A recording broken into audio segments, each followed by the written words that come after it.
আজ আমি আপনাদের সঙ্গে শেয়ার করব একই পাটিসাপটার পিঠেতে দু রকমের টেস্ট। নারকেলের টেস্টও পাবেন, অথচ খোয়া ক্ষীরের টেস্টও পাবেন। আর খুব সহজভাবে কিভাবে আমাদের পাটিসাপটাটা বানায় সেটা আমি আপনাদের সঙ্গে শেয়ার করব। চলুন তাহলে দেরি না করে দেখে নেওয়া যাক আমার আজকের ভিডিওটি। আর এই ভিডিওটি আপনারা দেখতে থাকুন, তাহলে দেখতে পাবেন যে পাটিসাপটা বানানোর সময় অনেকের প্রবলেম হয়, তাওয়াতে আটকে যায় বা পুড়ে যায়। সেসবগুলো কিন্তু কিছু হবে না আমার এই টিপসগুলো যদি ফলো করেন আপনারা, তাহলে প্যানে আটকাবেও না, আর পাটিসাপটাটা খুব সুন্দরভাবে উঠবে আর টেস্টটাও খুব ভালো হবে। চলুন তাহলে দেরি না করে দেখে নিই আজকের ভিডিওটি। পাটিসাপটা বানানোর জন্য আমি এখানে 1 কাপ চালের গুঁড়ো নিয়ে নিলাম, আর এখানে নিয়ে নেব 1/2 কাপ ময়দা। এখানে ময়দাটা আমি 1/2 কাপ নিয়ে নেব, আর এখানে ময়দা নিয়ে নিয়েছি 1/2 কাপ। আর এই 1/2 কাপের মধ্যে আমি সুজি দিয়ে দেব 2 চামচ। এখানে সুজিটা 2 চামচ দিয়ে দেব। তারপর আমি এই চাল গুঁড়োর মধ্যে সুজি ময়দাটা দিয়ে দিলাম। আর এখানে নিয়ে নিয়েছি 1/2 কাপ চিনি। এটাকে আমি গ্রাইন্ডারের জারে একটু গুঁড়ো করে নেব।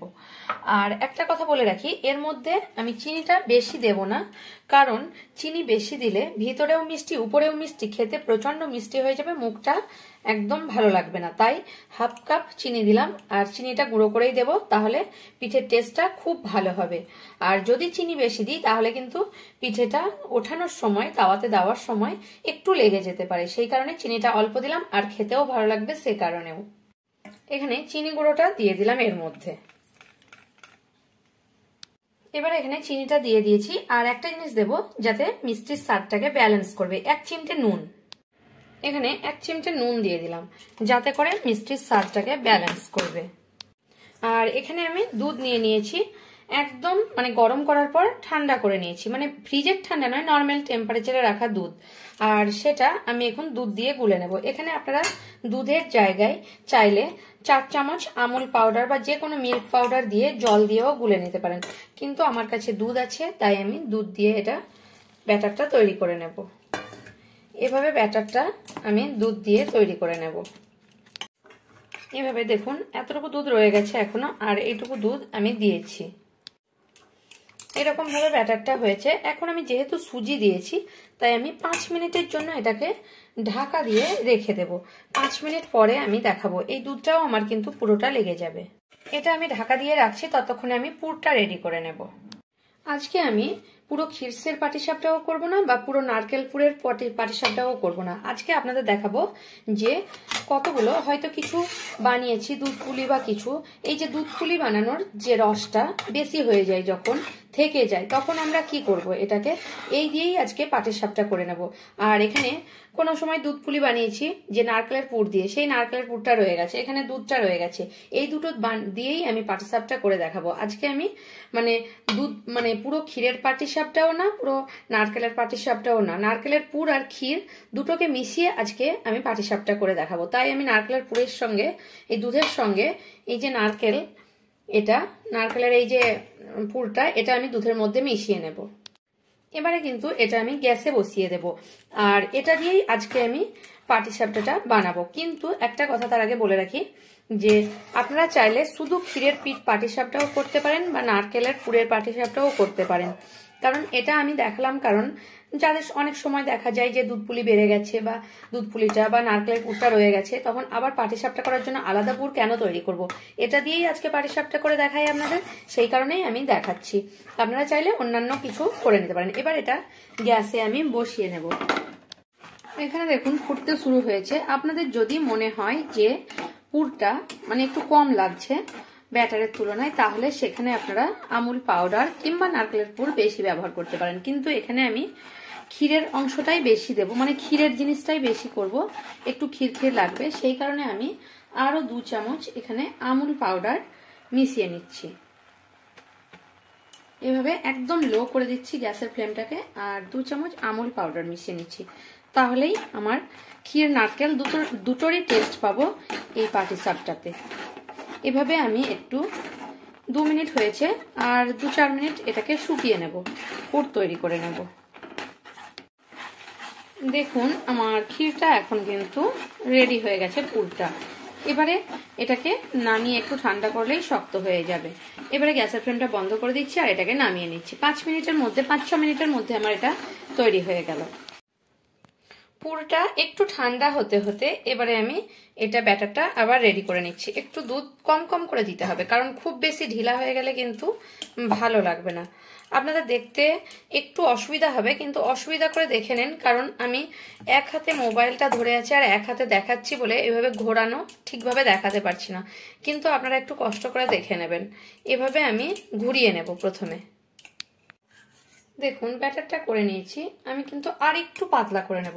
একটু পাতলা করলে পাটিসাপটাটা বেশি ভালো হয়। খুব বেশি পাতলা করার দরকার নেই, কিন্তু একটু পাতলা করলে ভালো হয়। এভাবে পাটিসাপটাটা আমি ব্যাটারটা তৈরি করে নিয়েছি। এবারে পুরটাও রেডি, ব্যাটারটাও রেডি, এবারে বানিয়ে দেখাবো। এখানে আমি নিয়ে নিয়েছি অল্প পরিমাণে ঘি, আর নিয়ে নিয়েছি এখানে একটা বেগুন। বেগুনটাকে কেটে পিছনটা ধুয়ে পরিষ্কার করে নিয়ে নিয়েছি। এবারে এই বেগুনটার পিছনটা দিয়ে কি করি দেখুন।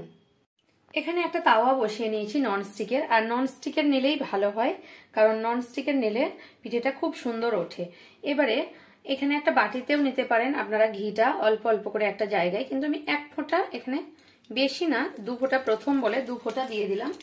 আর এই যে বেগুনের পিছনটা দিয়ে এইভাবে আমি পুরোটাকে ভালোভাবে নিয়ে নিচ্ছি। এখানে আপনারা চাইলে যে কোনো একটা ভিজে হালকা মতো কাপড় নিতে পারেন, কিংবা আলু কেটেও নিতে পারেন, তাতে খুব সুবিধে হয়। এটা মাঝে মাঝে 1-2 ফোঁটা দিয়ে এভাবে করে দিলে পুরোটা হয়ে যায়। এবারে ব্যাটারটা নিয়ে নিয়েছি, ভালোভাবে হাতার সাহায্যে এভাবে গুলিয়ে নিচ্ছি একবার, আর অল্প করে এভাবে নিয়ে তাওয়ার মধ্যে দিয়ে দিচ্ছি। এভাবে দিয়ে একটু হালকাভাবে এরকম ভাবে করে দিচ্ছি, কিংবা আপনারা তাওয়াটাকেও নড়িয়ে নিতে পারেন। আর হাই ফ্লেমে দিয়ে দিচ্ছি, আর হাই ফ্লেমে দেওয়ার পরে এভাবে একটু ঢাকা দিয়ে দিচ্ছি কয়েক সেকেন্ডের জন্য। দেখুন আপনারা দেখলে বুঝতে পারবেন, খুব বেশিক্ষণ ঢাকা দেওয়ারও দরকার নেই। এটা ঢাকা না দিলেও চলে, কিন্তু কয়েক সেকেন্ডের জন্য ঢাকা দিয়ে দিলাম। এবারে আমি এটাকে খুলে নিচ্ছি, আর এখন একদম লো ফ্লেমে দিয়ে দিলাম, কারণ আমি এবার পুরোটা দেবো সেই কারণে। এবারে আমি এক সাইড দিয়ে এখানে পুরোটা দিয়ে দিচ্ছি, হাতের সাহায্যে দিচ্ছি, কারণ চামচের সাহায্যে ঠিকমতো দেওয়া হবে না। এবারে এক সাইড থেকে এভাবে এভাবে ঘুরিয়ে ঘুরিয়ে আমি নিয়ে যাব। দেখুন এবারে পাটিসাপটাটা কতটা সুন্দর আমার তৈরি হয়ে গেল। দেখলেন তো পাটিসাপটাটা কাছের থেকে দেখাচ্ছি, দেখুন কতটা সুন্দর তৈরি হয়েছে। এবারে পাটিসাপটাটা আমি উঠিয়ে নেব একটা প্লেটের মধ্যে। এভাবে আমি এক হাতে মানে তাওয়াটা ধরে এভাবে নামিয়ে নেব।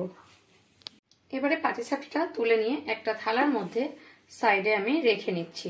এভাবেই আমি বাদ বাকিগুলো একই রকম ভাবে করে নেব। আপনাদের আমি আর একটা বানিয়ে দেখাচ্ছি। মানে তাওয়াটা গরম হয়ে গেছে, এখানে ঘি লাগিয়ে নিয়েছি। ঘি লাগালে একটু সেন্টটা ভালো আসে পাটিসাপটার। আর এভাবে ঘি লাগিয়ে পুরো প্রথমে হাই ফ্লেমে গরম করে নিয়েছি, এখন মিডিয়াম ফ্লেমে দিয়েছি।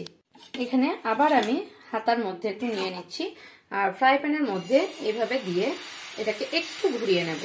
ঘুরিয়ে নিলে ভালো হয়, কারণ গোল হয়ে থাকে সেই কারণে। এবারে আমি আর ঢাকা দিচ্ছি না। এটা দেখুন হালকাভাবে এভাবে, মানে নিচেরটা দেখতেই পাচ্ছেন কিভাবে ফুটো ফুটো হয়ে আসছে, মানে কতটা সুন্দর আমার হয়ে এসেছে। আর ঠিক পুরো শুকোতে দেওয়া যাবে না, ঠিক এইভাবে শুকিয়ে আসবে, তখন এক সাইড হয়ে লম্বা করে আমি পুরটা দিয়ে দিচ্ছি। আর পুরটা দিয়ে দেওয়ার পরে আমি দেখছেন তো পুরোটা তৈরি হয়ে গেছে, মানে পুরোটা মানে কাঁচা নেই। এভাবে সাইড করে নিয়ে এভাবে ধীরে ধীরে উল্টালেই হয়ে যাবে। দেখছেন তো প্যানেও আটকাচ্ছে না, কতটা সুন্দর আমার মানে পাটিসাপটাটা তৈরি হয়ে গেল। প্যানে একদমই আটকাচ্ছে না। আর সবসময় ননস্টিক প্যান নেওয়ার চেষ্টা করবেন, তাহলে কিন্তু আটকাবে না। এখানে সাইডে রেখে দিলাম। এতগুলো আমি বানিয়ে নিয়েছি, আরো বাদবাকি হবে, আমি বানিয়ে নিচ্ছি। এখন আমি সব পাটিসাপটাগুলো করে নিয়েছি। দেখুন এখন এতগুলো পাটিসাপটা আমার হয়েছে। আর আমার ভিডিও যদি আপনাদের ভালো লাগে তাহলে আমার চ্যানেলকে সাবস্ক্রাইব করার অনুরোধ রইল, আর কমেন্ট করে জানাবেন পাটিসাপটার রেসিপিটা আপনাদের কেমন লাগলো। যদি ভালো লেগে থাকে তাহলে একটা লাইক করবেন, আর প্রচুর প্রচুর শেয়ার করবেন।